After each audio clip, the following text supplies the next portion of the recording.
Connect News Media tabiriba singbu taramna okchari. May ahumdagi houkhiba Manipuri irang adugi akan basaitheng Churachandpur Medical College da su phangki. Kuki mob singna college campus ta changlaktuna yum sing thugaiba amadi mai thaba tauki. Government property sing mang ta hanki. Churachandpur Medical College asi handak chahi 2023 da ma ki ahanba session hauki. Medical College ki hostel da leiba medical students sing Akiba gi marum da len ki thawai hingnanaba sor phawba kanna hondana tuminna khangki. Konna makhoibu army na mafam adudagi lawthokhi amadi moirang da leiba relief camp ta ngaihak leiraga makhoi gi family sing da khusinaki. Adubu kuki mob sing na makhoi gi mamal yamlaba cell phone sing amadi atopa polam sing loot tawki. Medical College asida MBBS first year da tamlibi maheiroi ahumna May ahumda campus asida thokiba Akiba Paodam sing aduda makoina Uhouba wafam sing tamli. Hana puthokani toramana puthopidre na pung ani hum taslabo smai som tolo ya khoidi pura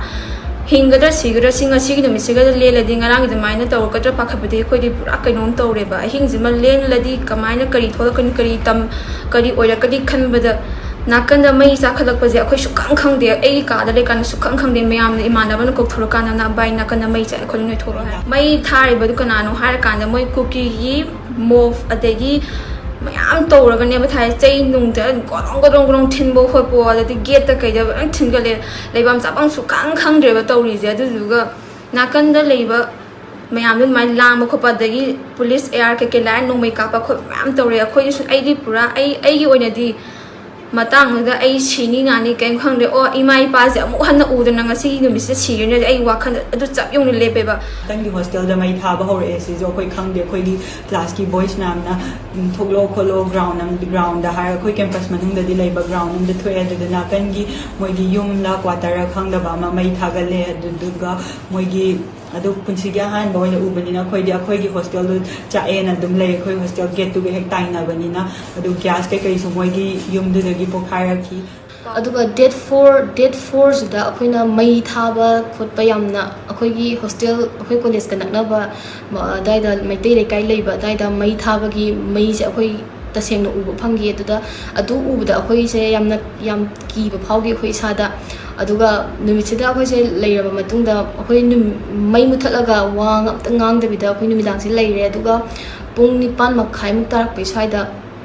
ahanbada moije moi mo khara laaga makhon tajabada moije girls boys hostel gi gate se moi yam kanna thilame aduga khara thilama matungja akoi se ki badagi kapna launaraga akoi se kullaga hostel sida akoi se phamdabida bed makha na tra table makha dumaina mai muthatlaga kanam sorbo kana hondabida akoi myam je kiraga kapal lauraga leikhi akoi myam je aduga boys hostel gi gate se moina thugai bangam dabida thila amaga amuk la aga akhoi girls hostel gi gate se kana thilaki aduga akhoi ge girls hostel gi thangnabada maitei leiba quarter ma leiki aduga adugi quarter da moi je girls hostel thila amaga moi adugi quarter ja mai thaba horaki adugi mai thaba horapase sidai de akhoi je